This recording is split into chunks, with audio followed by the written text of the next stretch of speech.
Hello, BookTube. I've got a little mail for you today on an absolutely scorching day here in Boise.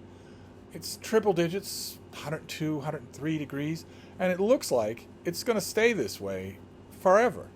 It looks like it's going to stay in the triple digits every day for the next week in the Boise area. And the weirdest thing, the way you can tell this has been too hot a summer, too bad a summer, is that the weather forecasters are saying that relief is coming in a week. And what's the relief? 97 degrees Fahrenheit for the high during the day. Insane that 97 degrees should be considered relief. but you know, I guess this is a heat dome that is affecting not only Idaho but a whole bunch of states in the region. So we just have to live with it. Certainly the parts of the country that are only in the 80s, that seems like sweet relief. Who knows when it will be in the 80s again here in the Boise suburbs. but the mail still comes through, boiling hot, but it does. So we have a little bit of mail. Once again, I don't blame the mail carriers if they don't come at all in this weather. Don't come out in this weather. Who ever heard of such a thing? Delivering mail door to door in 103 degree heat. So anyway. We have a newspaper. We have the Martha's Vineyard Gazette, black and white broadsheet from the island of Martha's Vineyard off the coast of Massachusetts. We have the TLS, the London Times Literary Supplement, which is great. I love it. And the headline review here is Andrew Solomon, who's a terrific writer on his own, reviews The Anxious Generation by Jonathan Haidt, who swears that his last name is not pronounced Haight. But sorry. But last names are as last names do, so I will call him Jonathan Haidt until he writes a warm and fuzzy book that isn't chicken littling about how horrible things are and how the world is doomed.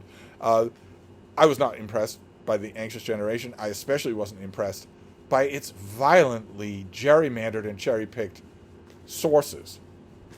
If you're going to start making sweeping sociological claims about how we're raising the Midwich cuckoos in the preteen generation, you'd better be able to prove it.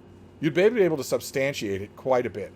And thank you. I've been reading Steven Pinker and Malcolm Gladwell for a long time. I am perfectly aware of how to scrutinize sources because I'm perfectly aware that there are intellectual dark web charlatans out there who mainly just want their 2 hours on Joe Rogan and are willing to manipulate those sources to paint some sort of picture, some sort of talk-worthy picture, without actually knowing any of the people in the generation that you're writing about, because that would be really inconvenient, wouldn't it? So we'll see. I respect Andrew Solomon as a writer. I don't know about him as a book critic, but we'll see what he makes of The Anxious Generation, which Haidt is saying is anxious because, in large part, because of social media and screen addiction.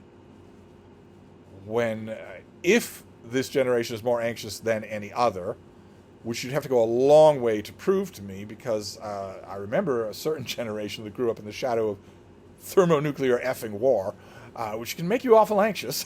But if this generation is more anxious than any other, I would like to see the research that lays it at the doorstep of screen addiction and social media instead of a collapsing climate, encroaching fascism, and the complete dawned realization at age 15 that you are never going to own a house, that you're never going to be wealthy, that you're never going to have a family, that the two generations before you have completely rooked you over and don't even care. They don't even care about it.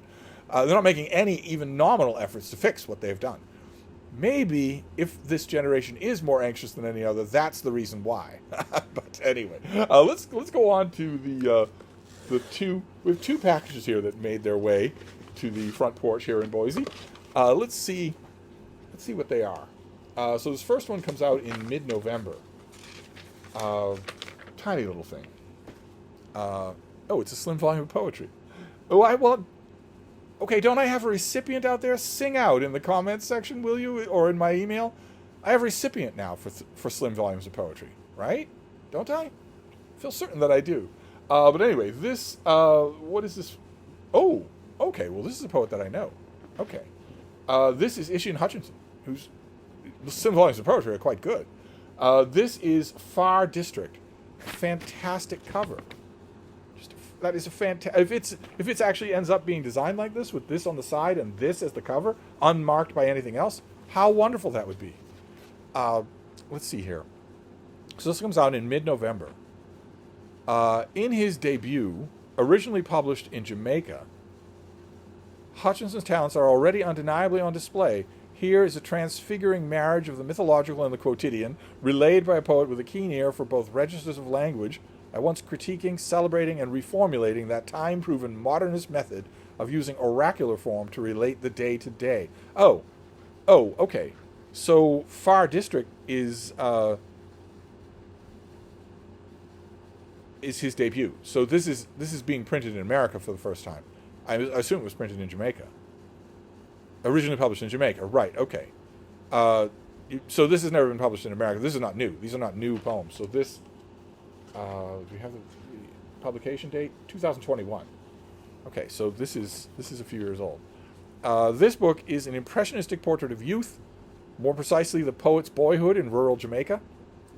It comprises a series of narrative poems written in traditional and formless verse that explores what Hutchinson observed as the distrust of European literature and mythology among his community during his childhood. It's not what I remember from the hinterlands of Jamaica. I spent a lot of time in the hinterlands of Jamaica. People couldn't get enough of talking about Shakespeare. That, and also my affinity for the town's dogs, are what earned me my supper most times. The poet, caught between these two cultures, seeks to yoke them together, transforming both through the grafting of childhood memory to the world of imagination. Okay, so... All right, so fantastic. This comes out in mid-November. Great.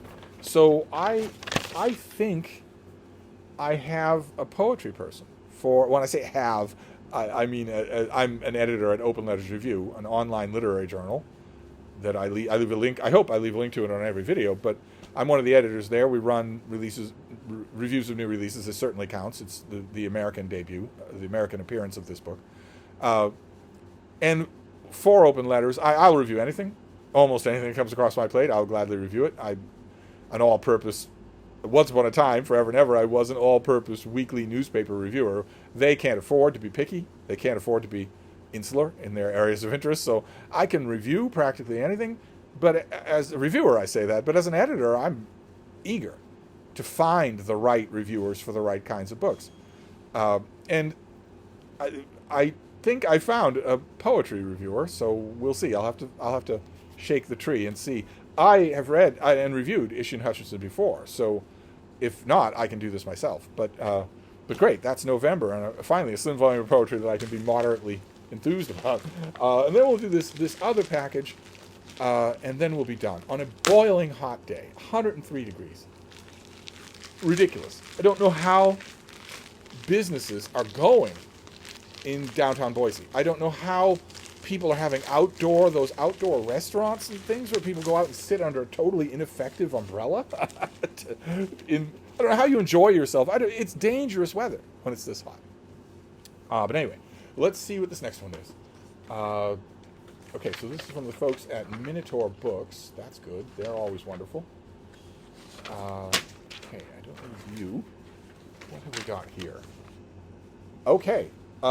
This comes out, in mid-August. Great. So this is an August finished copy. I like those. I'm building that shelf out.